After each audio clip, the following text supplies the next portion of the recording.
Who is Thich Nhat Hanh? Thich Nhat Hanh's real name is Nguyen Xuan Bao, born on the 11th of October 1926 and died on the 22nd of January 2022. Was a Vietnamese-themed Buddhist monk, peace activist, prolific author, poet and teacher, who founded the Plum Village tradition, historically recognized as the main inspiration for engaged Buddhism. Known as the "father of mindfulness," Thich Nhat Hanh was a major influence on Western practices of Buddhism. In the mid-1960s, Thich Nhat Hanh co-founded the School of Youth for Social Services and created the Order of Interbeing. He was exiled from South Vietnam in 1966 after expressing opposition to the war and refusing to take sides. In 1967, Martin Luther King Jr. nominated him for a Nobel Peace Prize. Thich Nhat Hanh established dozens of monasteries and practice centers and spent many years living at the Plum Village Monastery, which he founded in 1982 in southwest France near Tainic, traveling internationally to give retreats and talks. Thich Nhat Hanh promoted deep listening as a nonviolent solution to conflict and sought to raise awareness of the interconnectedness of all elements in nature. He coined the term, engaged Buddhism, in his book Vietnam, Lotus in a Sea of Fire.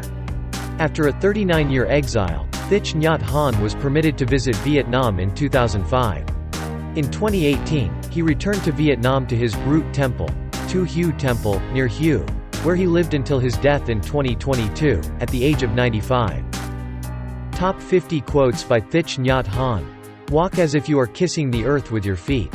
When another person makes you suffer, it is because he suffers deeply within himself, and his suffering is spilling over. He does not need punishment, he needs help. That's the message he is sending. Sometimes your joy is the source of your smile, but sometimes your smile can be the source of your joy. To be beautiful means to be yourself. You don't need to be accepted by others. You need to accept yourself. Letting go gives us freedom, and freedom is the only condition for happiness. If, in our heart, we still cling to anything, anger, anxiety, or possessions, we cannot be free. People have a hard time letting go of their suffering. Out of a fear of the unknown, they prefer suffering that is familiar. People usually consider walking on water or in thin air a miracle. But I think the real miracle is not to walk either on water or in thin air, but to walk on earth. Every day we are engaged in a miracle which we don't even recognize. A blue sky, white clouds, green leaves, the black, curious eyes of a child, our own two eyes. All is a miracle. When you plant lettuce, if it does not grow well, you don't blame the lettuce. You look for reasons it is not doing well. It may need fertilizer, or more water, or less sun. You never blame the lettuce. Yet if we have problems with our friends or family, we blame the other person. But if we know how to take care of them, they will grow well, like the lettuce. Blaming has no positive effect at all, nor does trying to persuade using reason and argument. That is my experience. No blame, no reasoning, no argument, just understanding. If you understand, and you show that you understand, you can love, and the situation will change. Feelings come and go like clouds in a windy sky. Conscious breathing is my anchor. Because you are alive, everything is possible. Waking up this morning, I smile. 24 brand new hours are before me. I vow to live fully in each moment and to look at all beings with eyes of compassion. Smile, breathe and go slowly. Many people think excitement is happiness. But when you are excited you are not peaceful. True happiness is based on peace. You must love in such a way that the person you love feels free. Through my love for you, I want to express my love for the whole cosmos, the whole of humanity, and all beings. By living with you, I want to learn to love everyone and all species.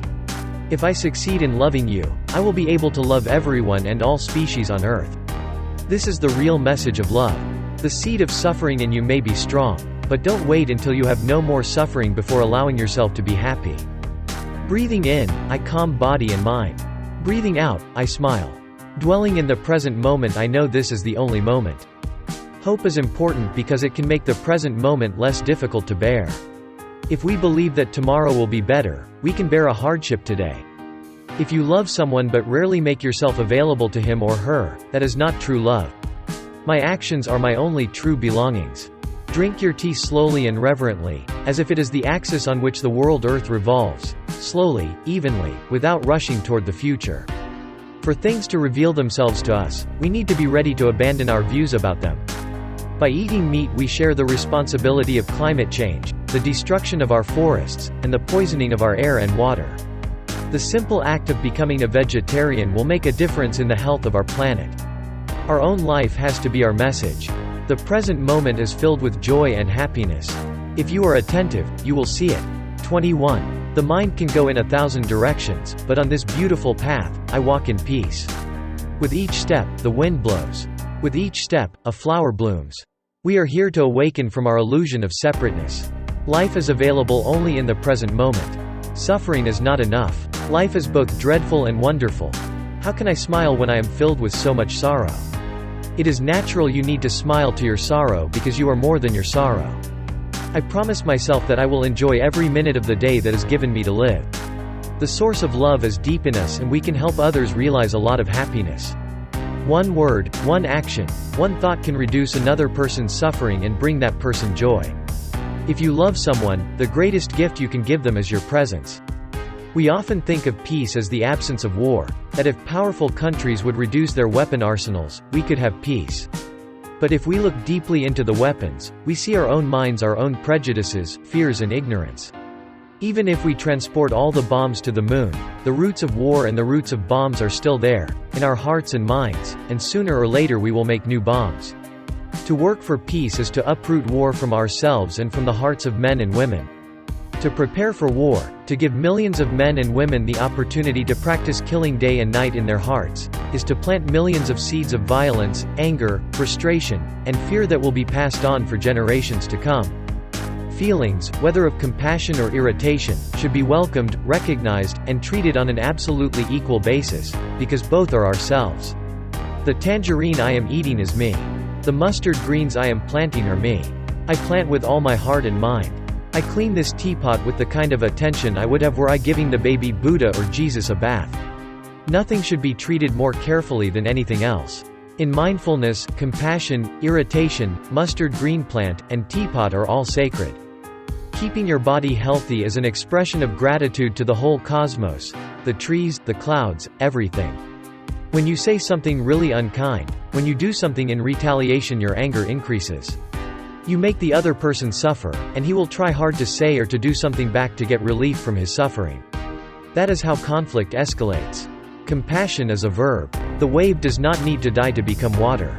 She is already water. When we are mindful, deeply in touch with the present moment, our understanding of what is going on deepens, and we begin to be filled with acceptance, joy, peace and love.